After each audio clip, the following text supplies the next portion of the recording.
이보다 재밌는 역사 대결은 없다. 역사는 내가 제일 잘 알아. 유쾌한 내가 제일 잘 알아. 대결 역사 대 역사. 역사 대 역사. 네, 두 분. 역사 지식을 마음껏 보내주실 최고의 역사 전문가 두 분 모셨습니다. 바로 소개 올립니다. 먼저 청코너 조근조근 달팽이관을 간지리는 전법으로 우리 청취자 여러분들의 귀를 사로잡는 역사 전문가 박광일. 안녕하세요, 박광일입니다. 좋습니다. 네. 예. 이어서 홍코너 어려운 역사도 귀에 쏙쏙 들어오게 하는 역사 똑순이 스타 역사 강사 김효진.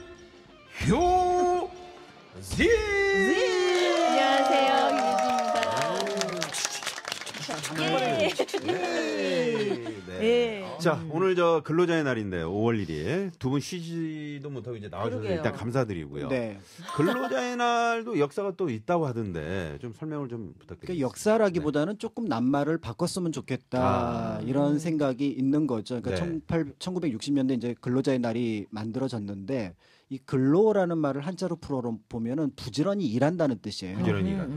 근데 약간 느낌이 나를 그래. 오늘 쉬는 분들을 위하는 게 아니라 왠지 그분들을 부리는 사람들을 그러게요. 위한 낱말인 것 같죠.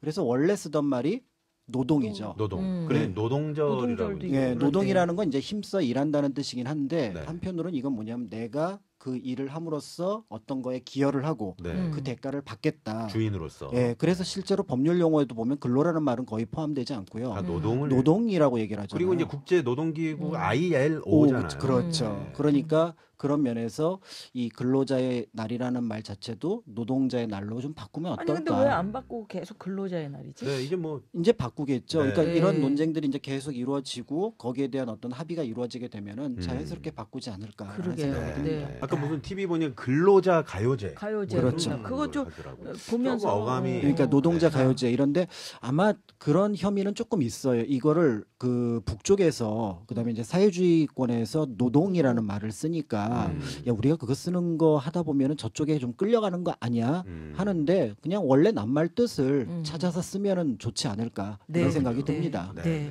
자, 유쾌한 대결 역사 대 역사 본격적으로 시작을 해볼 텐데 네. 오늘은 어떤 얘기를 좀 해볼까요? 네. 아마 그 도보다리에서 그 남북 정상이 회담하는 모습을 보면서 감동. 그리고 또 저기서 어떤 이야기가 앞으로 우리 역사를 바꿀까 이런 생각들을 하시면서 그 중계 방송을 보셨을 거예요. 네. 그러면서 그러면 저와 같이 그 역사의 길이 남은 회담,談判 그리고 역사의 어떤 운명을 바꾼 것은 무엇이 있을까? 그래 궁금했어요. 그래서 오늘은 역사 진짜. 속 네. 회담과談判으로 이야기를 자, 본격적인 대결 들어가 봅니다. 제 1라운드 역사의 길이 남은 회담 갑니다. 1라운드. 자, 어느 분이 먼저 얘기해 주시겠어요? 네, 제가 들어갈 곳은 이제 모스크바 삼상회의입니다. 네. 네. 이 모스크바 삼상회의가 갖고 있는 의미는 국사 교과서에서는 정말 간단하게 나옵니다. 한국의 신탁 통치안이 결정되었고 이 소식을 전해 들은 한국 사람들은 신탁 통치에 대한 반대, 반탁, 신탁 통치에 대한 찬성, 찬탁으로 돌아서면서 좌익과 우익이 분열되었다. 네. 끝. 근데 이게 중요한데 사실은 여기에 아주 우리가 유의해야 할 사건이 있습니다. 네. 이제 먼저 말씀드리자면 1945년 12월 27일자 동아일보 기사입니다. 네. 일면 기사인데 이 기사 내용의 앞부분을 제목을 요약해 보자면 미국은 신탁 통치한 반대, 소련은 신탁 통치한 찬성이라고 나오는데 명백한 오보입니다. 그러니까 우리 역사에서 가장 큰 오보라고 할 수 있는데요. 이 오보가 그러니까 이틀 전에 끝났던 신탁 통치안의 상황을 완전히 왜곡하죠. 실제로 이 이후에 러시아 타스 통신이나 이런 데서 그거에 대한 올바른 정정 보도를 냈음에도 불구하고 이 오보의 영향이 어마어마하게 커지게 되면서 오보의 영향이 그래요. 어마어마하게 커지게 되면서 이미 이 상황은 남북한 전체를 들끓게 만드는 상황이 되는데 이제 이 문제가 얼마나 심각했는지에 대해서 간단하게 말씀을 드리도록 하겠습니다. 네. 기본적으로 신탁 통치에 대해서 전후에 1945년 이후에 꿋꿋하게 주장했던 나라가 미국입니다. 네. 이 신탁 통치는 딱 들어서 짐작하시겠지만 제국주의 열강이 됐던 아니면 일본의 식민지였던 이 속에 있었던 식민지들이 독립하는 과정의 일정 기간을 어떤 나라가 위임 통치를 그러니까 일단 통치를 하겠다는 거잖아요. 예, 맡아서. 예. 그런데 여기에 대해서 미국이 찬성했던 이유는 뭐냐면 자기네들은 식민지가 없어요. 그러니까 그 식민지에 대해서 영향력을 행사하고 싶었던 나라가 미국입니다. 그럼 이 신탁 통치에 대해서 결코 그걸 용납할 수 없었던 나라는 소련이 아니라 영국이에요. 아, 영국. 영국이나 프랑스입니다. 자기네들은 지금 신탁 통치안이 많으니까, 식민지가 많으니까 그 대상이 되는 거죠. 그럼 우리가 영향을 끼쳐야 되는데 굳이 미국을 끼어들여서 신탁 통치를 한다는 게 맞듣지 않으니까 윈스턴 처칠 같은 경우는 말도 안 되는 소리 하지 마라 하고 루즈벨트랑 맨날 싸웁니다. 네. 근데 가만히 그 옆에서 스탈린이 보니까 이건 영국 말이 맞는 것 같거든. 이거를 괜히 허락을 하게 되면은 미국의 영향력이 커지는 거죠. 그래서 실제로 그 이전에 있었던 카이로, 얄타, 포츠담 선언에 이어지기까지 신탁 통치안이 올라오긴 하는데 구체적으로 명확하게 성립되진 않습니다. 그런데 이제 거기서 어쨌든 한반도 문제에 관한 한 두 나라가 미국하고 소련이 해결해야 된다. 왜냐하면은 45년 이제 그 전쟁을 하는 과정, 태평양 전쟁에 네, 같이. 주도했던 건 미국이고, 그다음에 이제 7월, 8월에 이제 참전하게 되는 거는 소련이니까 두 나라가 이제 이 부분을 해결하라 하는 과정이 이제 모스크바 3상 회의를 통해서 이제 결정이 나는데 여기서 이제 신탁 통치안을 끝내 주장했던 건 미국이고, 그러면 여기에 대해서 통치라는 말 쓰지 말고 소련 쪽에서는 지원한다. 민주정부가 수립하도록 지원한다. 이렇게 해서 결론이 났거든요. 네. 그러면은 이 내용만 놓고 보면은 신탁 통치를 주장한 거는 미국. 근데 신탁 통치를 저쪽이 주장하니까 그럼 이제 공동 합의서니까 내용은 써야 되는데 러시아 말로는 지원한다. 그리고 그 궁극적인 목표는 한반도의 통일된 민주정부 수립. 네. 이렇게 나왔거든요. 그러면 이 내용이 그냥 전달이 된다면 자연스럽게 그럼 우리 민주정부 수립하는데 저 두 나라가 동일한 생각을 갖고 있으니 그럼 우리 생각을 밝히자. 이렇게 하면 끝날 일이었는데 네. 이게 미국은 반대하고 소련은 찬성한다고 이렇게 180도 잘못 나온 데다가 미국과 소련이 의견이 다르다고 하니 그러니까 이제 각각 미국과 소련의 지원을 받는 세력들이 거기에 대해서 분열을 하게 되고요. 그 분열에 휩싸여서 어떤 일이 벌어지게 되냐면 45년 12월까지 친일파들이 꼼짝 못하고 있어요. 뭐 당연하잖아요. 그렇죠. 이제 친일파들은 처분만 받아야 되는 상황이니까. 그런데 요 신탁 통치 찬성 반대 싹 묻어가 갖고 신탁 통치 반대 묻어가면서 그때부터 이제 뭐 시위 세탁을 하는 겁니다. 친일파의 신분을 세탁하게 되면서 우리나라의 그 아주 오래된 좌우의 대립이 소위 말해서 이념적인 좌우가 아니라 이익을 염두에 둔 좌우의 대립이 만들어지는 계기가 바로 그때부터 이제 시작이 되는 거죠. 이 모스크바 3상회의와 동아일보의 오보 사건. 그렇다면 이 오보에 대한 기자들 그때 당시에 뭐 똑바로 사과라든가 해줘요, 이런 게 진짜. 있었나요? 없습니다. 전혀 없고 그냥 실제- 역사에 묻히게 되는 거죠. 예, 그 오보 자체도 상당히 지금이라도 할 수 있잖아, 사과는. 지금이라도 해야 된다고 저는 보는 거고요. 그래서 그 오보 사건의 그 원인을 제공했던 게 UP통신이라고 하는 미국 통신인데 거기서 인용을 했다고 나와요. 예. UP통신의 자료에 없습니다. 아하. 그래서 그게 나중에 나와 보니까 미 군정에서 발행하는 성조지라고 하는 신문에서 나오게 되는데 네. 그 신문만 유일하게 그 오보의 원전에 해당하는 텍스트를 갖고 있고 완벽하게 똑같아요. 내용이. 네. 그러니까 이 기사에 대해서 이제 생각해봐야 되는 건 뭐냐면 지금은 이제 그때와 달라진 게 뭐냐면 언론이 뭐라고 얘기를 하더라도 반드시 이 사실이 맞는지 확인하고 네. 그 내용에 대해서 우리가 어떻게 그럼요. 행동하는 게 합리적인지를 우리 판단하는 게 외신 지금 중요하겠다. 다 듣고 보고 하잖아요. 지금 세상에는 예, 이걸 예. 우리가 막 국민들이 명확하게 그랬을 좀, 텐데. 알아야 그럼에도 텐데. 불구하고 사실 그 몇 년 전만 시대는- 우리 생각해 보면 우리 잘못된 언론 기사나 잘못된 네. 오보를 가지고 거기에 평가했던 적 휩쓸리게 많이 되죠. 있잖아요. 지금도 언론이 너무 많아가지고 오보 많아요. 자, 예. 이번에는 김효진 짚고 선생님. 넘어가지 못해서 그렇지. 네. 어디로 네. 가볼까요? 저는 아까 얘기했던 데에서 이제 전쟁을 좀 마무리해야 될 것 같습니다. 사실 오늘 이제 우리가 남북 정상회담을 기점으로 해서 만나게 되고 그것과 관련된 얘기를 하고 있잖아요. 네. 모스크바 3상회의 같은 경우에는 그 오보 사건도 정말 큰 사건이에요. 거의 뭐 고구려가 삼국을 통일했으면 어떨까 정도의 비견될 만한 그런 사건이기 때문에 그리고 나서 결국 전쟁이 벌어진 거고 전쟁을 갖다가 이제 마무리하는 과정에서 휴전협정이 일어나죠. 그 휴전협정 테이블에 우리는 북한 대표 그리고 소련 측 대표가 나오고 유엔군 대표가 나온 건 아는데 나와야 될 한 사람이 안 나와요. 정확히 누구요? 말하면 못 나오죠. 누구? 남한 측 대표는 못 나옵니다. 이승만은 못 가요. 음. 왜 못 가느냐? 우리나라가 갖고 있어야 될 군사 작전 통제권을 유엔군 총사령관한테 넘겼기 때문에 네. 왜 우리는 넘겼어요? 유엔군 16개 연합군이 모두 왔는데 그 연합군의 일괄된 총 지휘권을 여러 나라가 다 가지면 안 되잖아요. 한 국가가 가져야 되고 그러다 보니까 이제 군사 작전 통제권을 유엔군에 넘기게 되면서 우리는 결정권을 갖질 못해요. 그러다 보니 협상 테이블에도 못 앉았고 그 협상 테이블의 주체가 되겠다는 얘기도 안 했거니와 유엔군 총사령관하고 이승만하고는 또 생각이 너무 달랐어요. 그 유엔 같은 경우에는 이 전쟁이 지속되면 3차 대전이 일어날 것이다. 전쟁은 빨리 끝내는 게 좋다. 잘못하면 소련이 본격적으로 쳐들어온다. 그랬는데 이승만의 경우에는 아니다. 무조건 북진 통일해야 된다. 너네 싸울 수 있는데 왜 못 가냐? 라고 하는 바람에 이 휴전협정도 굉장히 질질 끌게 됐고요. 막판에 포로 송환 문제 가지고 계속 다투고 있을 때 이승만이 그러니까 자기적으로 마음대로 포로를 갖다 풀어줘 버리거든요. 결국 전쟁이 다시 일어날 뻔했는데 이제 그 상황을 유엔이 수습을 하죠. 이승만을 달래면서 원하는 게 뭐냐라고 했더니 미국 군대가 나가면 우리는 반드시 전쟁을 다시 시작한다. 그러니 너네 우리와 이제 머물러 달라라고 해서 이제 53년 7월 27일자로 휴전협정이 체결이 됐고 그해 10월 달에 한미상호 방위조약이 맺어지면서 우리나라에 미군이 머무르게 됐고요.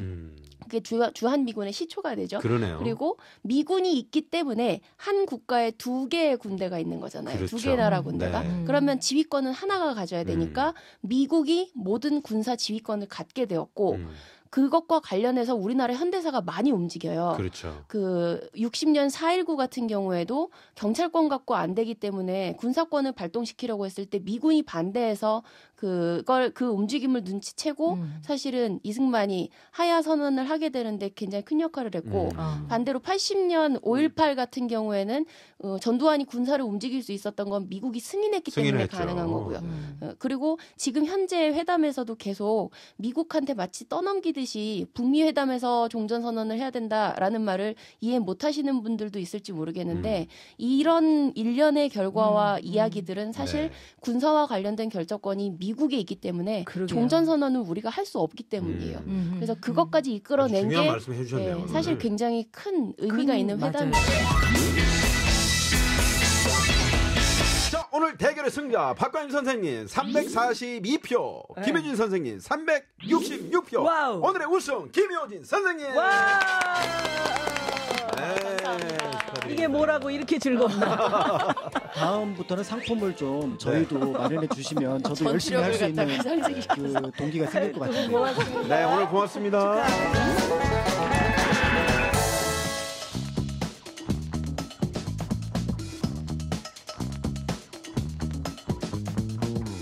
즐겁게만 살기도 짧은 우리네 인생.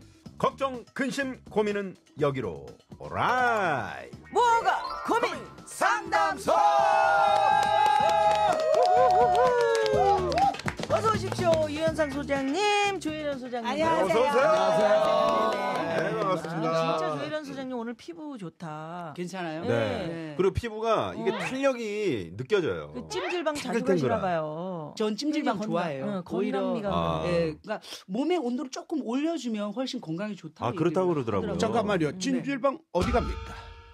어디가 어디 찜질방? 왜? 고봉산 한증막이라고 있는데요. 일산에 있는데 여성 전용인데. 고봉산? 네, 오, 고봉산. 고봉산 그 저기 파주 넘어가는 그 야, 고봉산. 거긴 진짜 막이 2개예요. 막이 진짜 따뜻해. 아, 여성 그렇구나. 전문. 저녁 8시 반에 열어요. 또. 네, 들어가 근데 있는데 왜 물어봐요? 같이 가실래요? 아니 거기 피부가 또 너무 좋아요. 좋아서. 아, 최윤희 여사 우리 형수님 또 모시고 가시려고 그러는 거군요. 한증막 잘 즐기는 법은 어떤 거예요? 뭐가 있을까요? 한증막은 근데 너무 자주 가면 네. 땀이 이제 많이 배출되면 오히려 안 좋은데 일주일에 한두 번 정도 네. 가서 이렇게 예. 그럼 노폐물을 좀 잘 이렇게 빼줄 수 있는 겁니다. 네, 그리고 진짜 꽃탕이라고 하는데 아주 뜨거울 때 들어가서 네. 진짜 이 거적대기 쓰고 들어가서 이렇게 좀 생각도 정리하고 아니 그 짧은 시간에 무슨 생각을 정리를 해. 저는 불 같은 데 들어가면 생각이 정리가 돼요. 우리 유현상 소장님은 최근에 네. 뭐 좋은 일이 있으셨나 봐요? 아니 뭐 아주 바빴습니다. 그리고 브라보 반응은 좀 어때요? 아우 지금 좋죠. 난리 났습니다. 노래.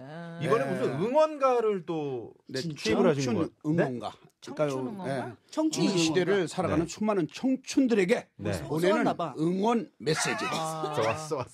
써왔어. 그것도 아니 안 써왔어요 이거 그냥 안 보면서 써왔어요. 하는 네. 거예요. 네, 아니 읽으셔도 돼요. 읽는 게 차라리 자연스럽네요. 그러면 간단하게 그 노래를 좀 소개를 해주시고 들려주세요. 아니 지금 만약에 제가 발표를 하면 네. 요거 좀 아까워요. 조금 있다가 만약에 음악이 나오면 그때 여러분들이 이렇게 좀 들어 제대로. 네, 제대로 지금 들어주시고. 조금 우리 한 PD는 뭐 응원 좀 전혀 아깝다. 준비를 안 한 것 같은데요. 네? 뭐 응원 준비했어요? 안 잘 됐대요. 모르겠다고. 네. 조금 이따 이제 하는 거 봐서. 지금 하시는 게 나을 것 네. 같은데. 자, 그럼 무허가 고민 상담소 첫 번째 고민 사연으로 가 봅니다. 자, 문자번호 3999 주인님의 사연입니다. 저는 결혼한 지 반년 조금 넘은 새댁입니다. 다음 주 화요일이 결혼 후 처음 맞는 어버이날인데요. 알고 보니 시아버님 생신이 어버이날 다음 주 토요일이더라고요. 그런데 열흘 정도밖에 차이가 안 나다 보니까 어버이날이랑 생신을 합쳐서 한 번에 통 크게 뭘 해드릴지 아니면 그냥 따로 챙겨드리는 게 좋을지 고민됩니다. 어떻게 하는 게 챙기기도 편하고 점수 따기에도 좋을까요? 네, 요거는 우리 예쁜 며느리. 네. 네? 우리 제가 먼저 할까요? 네, 네. 조혜련 일단 소장님. 합쳐서 한다라는 건 전 반대입니다. 아, 반대예요?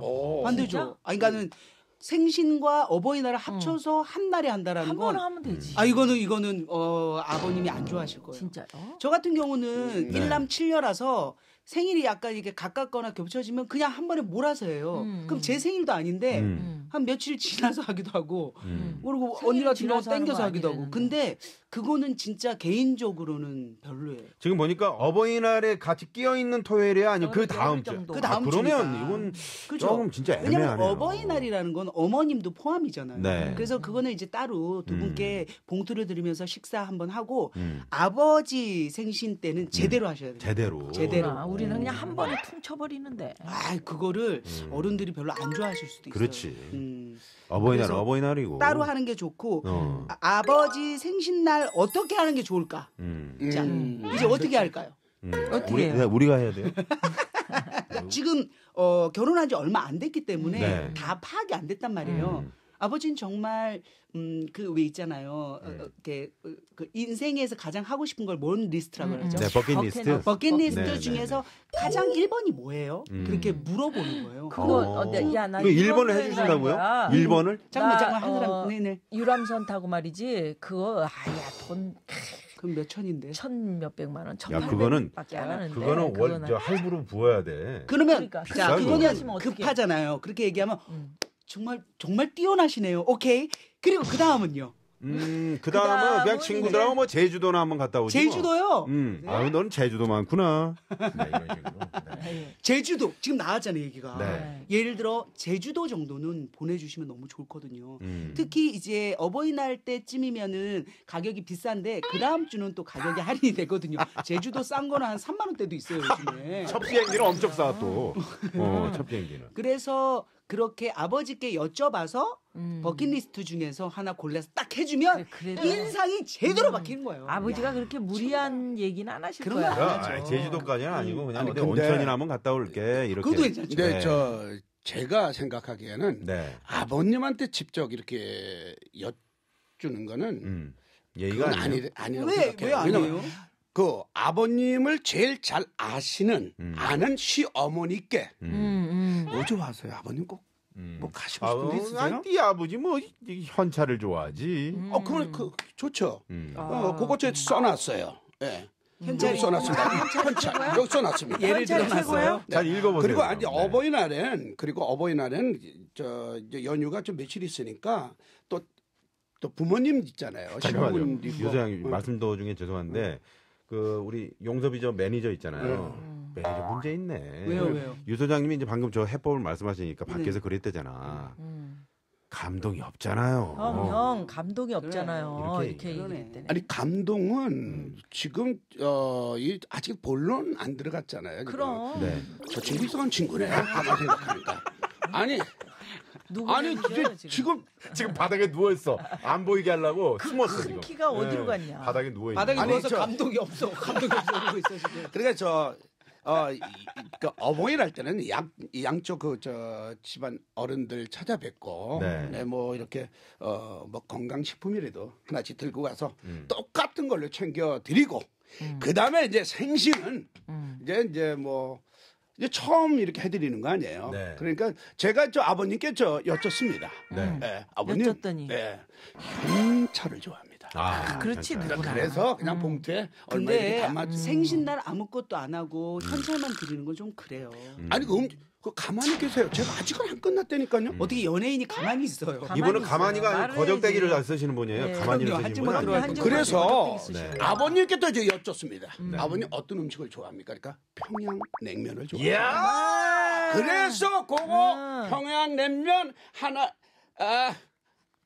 먹고 그다음에 이제 현찰을 현찰까지. 드리면은 아니, 지금 조혜련- 대세니까. 네, 조혜련 소장님이 이제 또 그런 말씀하신 거죠. 근데 아침에 지금 청취자 이미숙 씨께서 네네. 미역국을 직접 끓여서 가는 거는 어떨까 이렇게 이렇게 문자가 했는데 나는 괜찮다. 이것도 괜찮을 것 같아. 조혜련 소장님이 미역국을 직접 끓여가면서 혀를 반으로 접는 거. 그러면서 아버지한테 아버지, 제가 정말 잘 태어나셨어요. 아버지 미역국 드시고 건강하세요. 소고기는 한우를 넣었어요. 이렇게. 미역국 짭도. 미역국 근데 짭도? 물 부은데 짭도? 야! 끓일 때는 안 짭도. 아니 그럼 아버지가 술도 한 잔 드세요. 아버지가 만약에 원샷 안 돼요. 원샷. 아니 이게 지금 이거 마시라고 좀 끓인 거야? 에이 아버님 국이 쫄았도. 암만 생일에 그가 그럼 그렇게 안 하지. 그래. 요즘 시아버님들 그런 분 안 계세요. 유현상 소장님처럼 그렇게 했다면 큰일 나죠. 그리고 저 아까 말씀드린 것처럼 제주도 여행권이라든지 이런 거 봉투에 담아서 이렇게 드리면 진짜 평생 안 잊혀질 그럼 거예요. 자 그러면 속상하네. 네, 청취자 한 분 연결돼 있답니다. 네, 여보세요? 왜? 아 반갑습니다. 왜? 네, 안녕하세요. 왜는 뭐야? 나 그건 줄 알았어. 뭐? 왜? 네, 반갑습니다. 어디 사시는 누구십니까? 네, 수원에 사는 김정록이라고 합니다. 김정록 씨. 수원에. 네, 이름 목소리 좋으시다. 좋으시네요. 네, 네. 김정록 씨. 네. 예. 자 그러면 오늘 상담 내용 잘 들으셨죠? 네네. 예. 일단 두구두구두구두구. 어느 소장님의 손을 떨린다, 들어주실지. 떨린다. 자, 김정록 씨의 선택은요? 조혜련 씨입니다. 조혜련 소장님.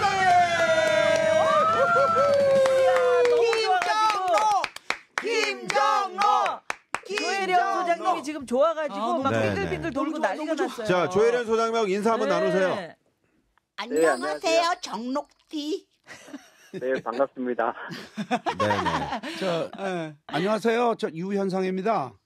네네, 반갑습니다. 안녕하세요. 네. 네. 네, 아주 아, 고맙습니다. 영혼 없네요, 약간. 영혼 유현상 소장하고 없어요. 인사하는데 영혼이 없어요. 감동이 없어요. 아니. 지금 매니저가 그래서 감동이 없다고.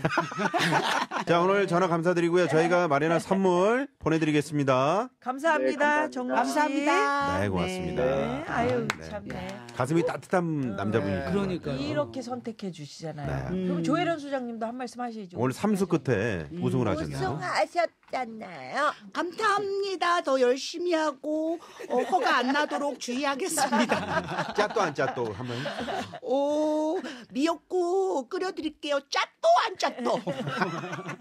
예, 두 분 감사합니다. 네, 고맙습니다. 감사합니다. 네, 감사합니다. 네, 예.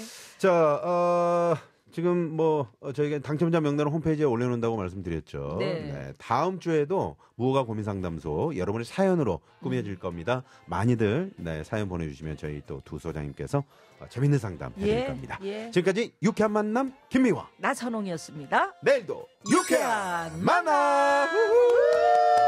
수고하셨습니다.